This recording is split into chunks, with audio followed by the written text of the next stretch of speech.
Hello friends, welcome back to our YouTube channel English Developers. Friends, in this video we are going to learn the topic Helen Keller and Annie Sullivan from 9th standard textbook. So friends, if you haven't subscribed to this channel yet, please subscribe it and hit the bell icon to get our latest video updates. So let's get started our video.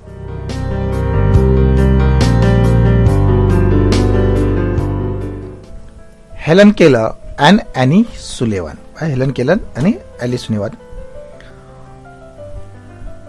Helen Keller was left blind and deaf after an illness at the age of 2. She was afraid and alone until Annie Sullivan, a teacher, entered her life 5 years later and showed her how to make out sound and trace alphabets with her finger. Mrs. Sullivan was kind and loving. Helen Keller spent the rest of her life teaching and giving hope to the blind and the deaf. प्रस्तुत पाठात Helen केलरच्या बालपणाविषयीचे वर्णन केले आहे. वयाच्या 5व्या वर्षी त्या आजारी पडल्याने त्यांना बहिरेपणा आणि मग पुढील 5 वर्ष त्या अंधारमय जीवनात वाढल्या. एका दिवशी एक शिक्षिका त्यांना भेटते व त्यानंतर हेलन केलरच्या जीवनात बदल झाला. याविषयीचे वर्णन या पाठात केले आहे. त्यांच्या मते 3 मार्च 1887 हा दिवस त्यांच्या आयुष्यात अविस्मरणीय होता, कारण याच दिवशी वयाच्या 7व्या वर्षी त्यांच्या आयुष्यात खूप महत्त्वाचे परिवर्तन ॲनी मॅन्सफील्ड सुलिव्हन यांनी घडवून आणला. या शिक्षकाने हेलन केलरवर खूप प्रेम केले व शब्द व भाषा यांचा परिचय करून दिला व तिला स्पर्श माध्यमातून व शब्दाद्वारे अनेक शब्द ओळखण्यास शिकवले. अखेरीस हेलन केलर यांनी रॅडक्लिफ महाविद्यालयातून पदवीधर झाल्या व नंतर अंध व बधिर विद्यार्थ्यांना अनेक वर्ष शिकवले व आपल्या शिक्षकेचा वारसा पुढे चालू ठेवला. याविषयीचे वर्णन इथे या पाठामध्ये केलेले आहे. आता आपण पाठ बघूया. बघा, knowledge is love and light and vision. This is the sed bye Helen Keller. Helen Keller knowledge is love and light and vision. Helen Keller became ill at the age of 2 and was left blind and deaf. Helen Keller 2 वर्षाची असताना आजारी पडली आणि त्या आजारातून बरी झाली. ती अंध आणि बधीर होऊन, ब्लाइंड म्हणजे अंध आणि डीफ म्हणजे बधीर म्हणजे बहिरी होऊनच ती बरी झाली. For the next 5 years she grew up in the world of darkness and emptiness. पुढची 5 वर्ष अंधार आणि रिकामपणाच्या जगातच ती वाढली. She was afraid, alone and without any अँकर. बघा, भयलेली, एकटी आणि निराधार झाली होती ती. This is the story of a meeting the teacher who would change her life. Helen Keller आणि तिचे आयुष्य बदलून टाकणारी तिची शिक्षिका यांच्या भेटीची ही कहाणी आहे. या टॉपिक मध्ये पूर्ण त्याची कहाणी दिलेली आहे.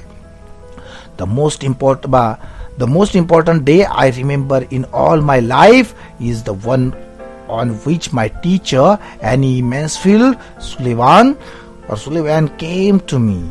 माझ्या संपूर्ण आयुष्यातला सर्वात महत्त्वाचा दिवस मला आठवतो, ज्या दिवशी माझी शिक्षिका ॲन मेन्सफील्ड सुलिव्हन माझ्याकडे आली होती. तो दिवस. I am filled with wonder when I consider the immeasurable contrast between the two lives which it connects. दोन्ही आयुष्यातली आम्हा तफावत पाहता ती कशी जुळवली गेली याचे मला फार आश्चर्य वाटते. It was the 3rd of March 1887, 3 months before I was 7 years old. बघा, तो दिवस होता 3 मार्च 1887. मी 7 वर्षाची होण्यापूर्वी 3 महिने आधीचा तो दिवस होता.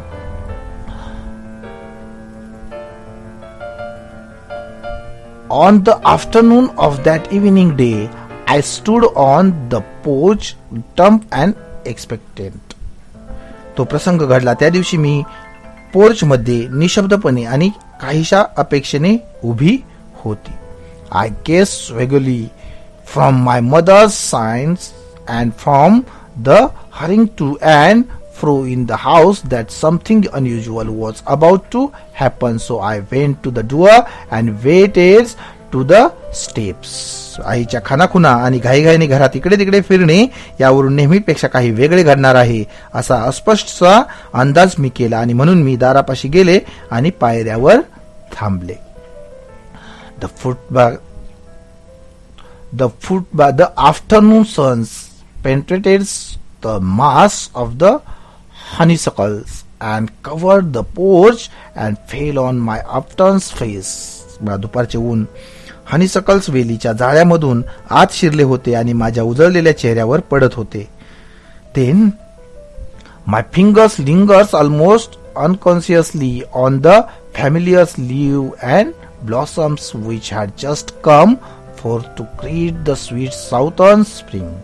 दक्षिणेकडील गोड वसंताचे स्वागत करण्यासाठी नुकत्याच उमललेल्या पानावर आणि मोहरावर माझी बोटे अजाणतेपणी रेंगाळत होती. I did not know what the future held of marvel or surprise for me.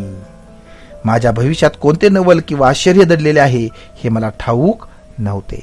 Anger and bitterness had preyed upon me continuously for weeks, and deep longings had succeeded this passionate struggle. कितीतरी आठवडे मी राग, कटुता, कडवटपणा यांची शिकार बनले होते आणि त्या तीव्र संघर्षाचा परिणाम म्हणून एक प्रकारचा थकवा आला होता. Have you ever been at sea in a dense fog when it seems as if a tangible white darkness shut you in and the great ship, tense and anxious, grooved away towards the shore with plumage and sounding lines, and you waited with beating hearts for something to happen. तुम्ही कधी समुद्रावर दाट धुक्यात गेला आहात का? असं वाटतं जणू त्या स्पर्श करता येईल अशा वाटणाऱ्या शुभ्र सफेद अंधाराने तुम्हाला आत बंदिस्त करून ठेवले आहे आणि एखादे मोठे जहाज तणावपूर्ण आणि अस्वस्थ ओळंब्याच्या सरळ रेषा किनाऱ्यासाठी चाचपडत आहे. I was like that ship before my education began. Only I was without compass or sounding line and had no way of knowing how near the harbor was. Light give me light was the wonder of the wordless cry of my soul, and the light of love shone on me in that very hour. बघा, आणि धडधडत्या हृदयाने काहीतरी घडण्याच्या तुम्ही वाट पाहत आहात. माझे शिक्षण सुरू होण्यापूर्वी मी त्या जहाजासारखी होते. माझी अवस्था त्या जहाजासारखी होती. फक्त माझ्याजवळ ओळंब्याने पाण्याची समपातळी किंवा खोली मोजता येण्यासारखी रेषा नव्हती आणि बंदर किती जवळ आहे, हार्बर म्हणजे बंदर किती जवळ आहे हे समजण्याचा मार्ग नव्हता. प्रकाश बघा, लाईट मी म्हणते बघा, लाईट गिव्ह मी लाईट. प्रकाश, मला प्रकाश द्या. was the wordless cry of my soul, and the light of love shone on me in that very hour. तो माझ्या हृदयाचा निशब्द टाहू होता आणि त्याच वेळी तो प्रेमाचा प्रकाश मला गवसला, लाईट सापडला. I felt approaching footsteps. माझ्या दिशेने येणारी पावले मला जाणवली. I stretched out my hand as I suppose it was my mother. आई आहे असे समजून मी माझा हात पुढे केला. Someone took it and I was caught up and held close in the arms of her who had come to reveal all things to me and more than all things else to love me. कोणीतरी तो हातात घेतला आणि जी मला सगळ्या गोष्टींचा साक्षात्कार घडवणार होती आणि त्या सर्वापेक्षा महत्वाचे म्हणजे जी माझ्यावर प्रेम करण्यासाठी आली होती, तिने मला पकडले आणि भाऊपाशात घट्ट पकडले, मिठी मारली. Then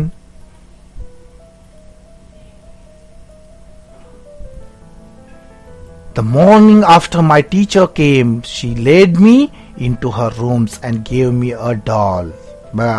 आल्यानंतरच दुसऱ्या सकाळी माझ्या शिक्षिकेने मला तिच्या खोलीत नेले आणि एक बाहुली दिली, डॉल दिली म्हणजे बाहुली दिली. The little blind children at Parkins Institution had sent it and Laura Bidmans had dressed it, but I did not know this until afterwards. पार्किन्स इन्स्टिट्यूशनच्या छोट्या अंध मुलांनी ती पाठवली होती आणि लॉरा ब्रिजमनने तिला सजवले होते. पण मला बघा, when I played with it a little while, Miss Sullivan slowly spelled into my hands and words DOLL. I did not no this until afterwards. ते काय बोलते पण मला हे खूप नंतर समजले की त्या ब्रिजमनने मला ते पाठवलेली होती. जेव्हा मी तिच्याशी थोडा वेळ खेळत असे when I play with it a little while, म्हणजे मी थोडा वेळ तिच्याशी खेळत होते. देन मिस सुलेवान नंतर सुलेवानने काय केलं, slowly spell in to my hands. So Miss सुलेवानने माझ्या हातावर सावकाशपणे शब्द लिहिला. काय शब्द लिहिला, DOLL मीन्स डॉल, DOLL अशा पद्धतीने डॉल हा शब्द लिहिला.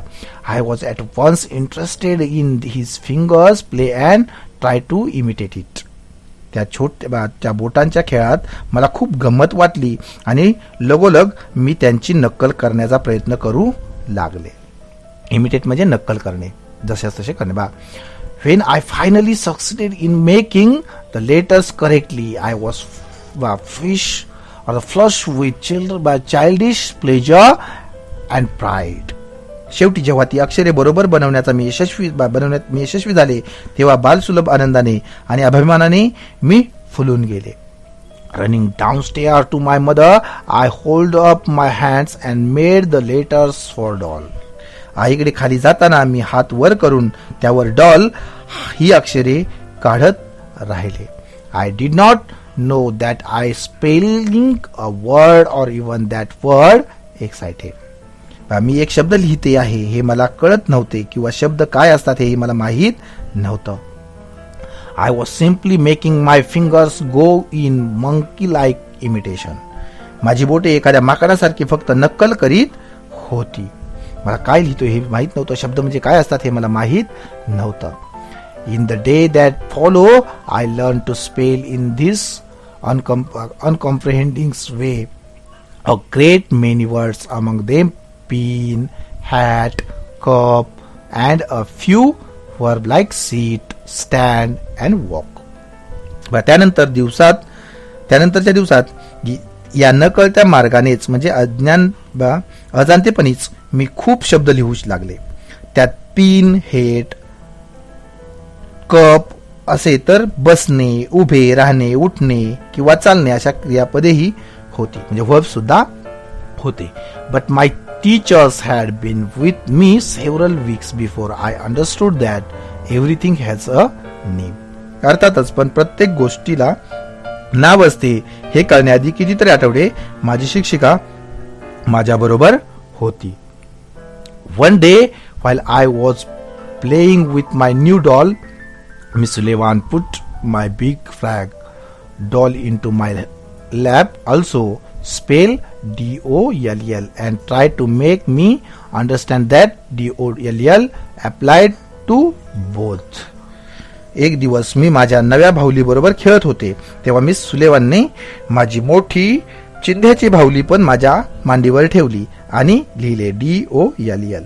दोन्ही करता DOLL मीन्स डॉल हा शब्द असतो हे मला समजवण्याकरता ती प्रयत्न करीत होती.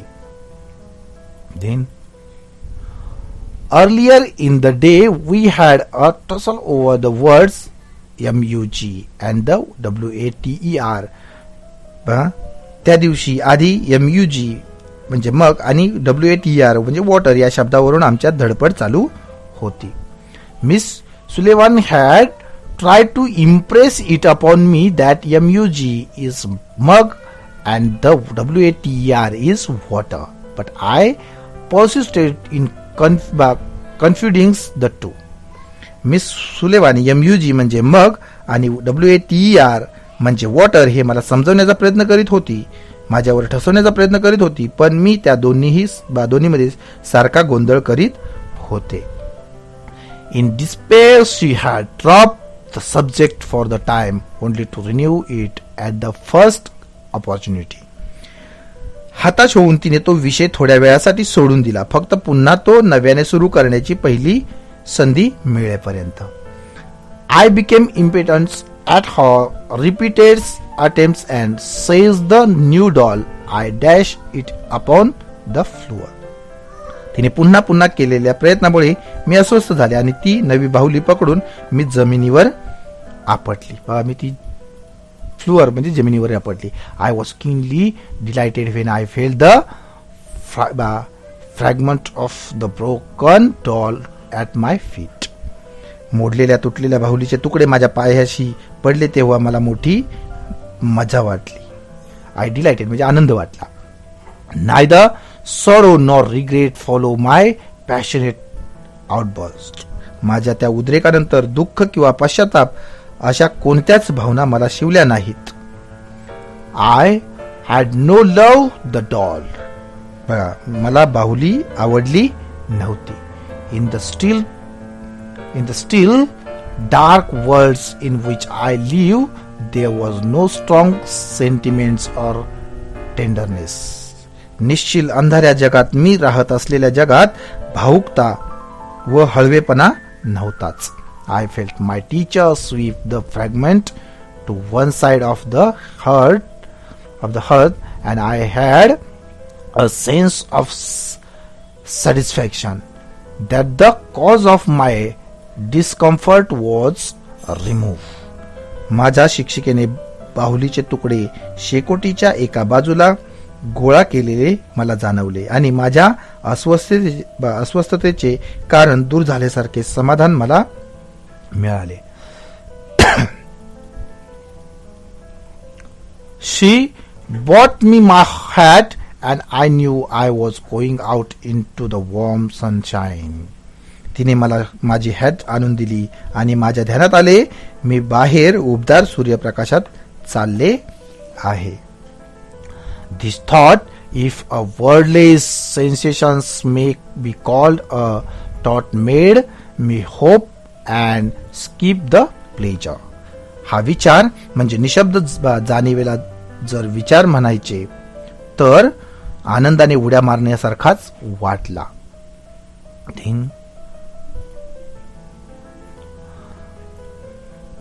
We walked down the path to the well house, attracted by the fragrance of the honeysuckles with which it was covered.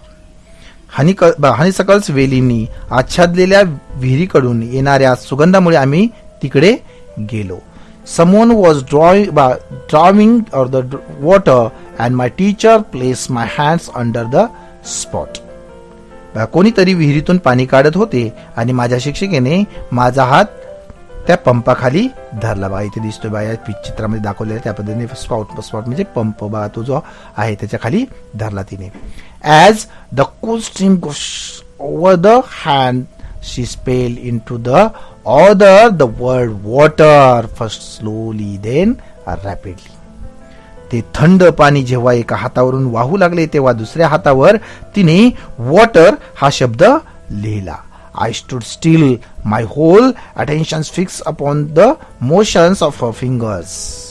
प्रथम सावकाश नंतर भराभरातीने तो शब्द लिहिला. मी स्तब्ध राहिले. माझे सगळे लक्ष तिच्या बोटाच्या हालचालीवर केंद्रित झाले होते.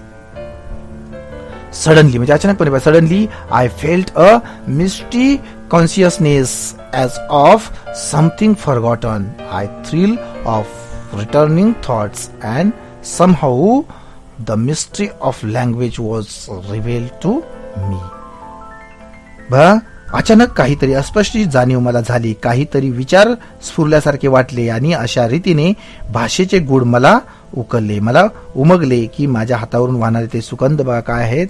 Then I knew then that WATER means the wonderful cool something that was flowing over my hands. मला उमगले की माझ्या हातावरून वाहणारे ते सुखद थंड काहीतरी म्हणजेच वॉटर, WATER, ज्या जिवंत सजीव शब्दांचे माझ्या अंतःकरणाला जागृत केले, प्रकाशाचा आनंद दिला, त्याला मुक्त केले. Then that living words awkward my souls gave a little or the light hope. Joy set it free. There were barriers still. It is true, but barriers that could in times be swept away. म्हणजे बघा,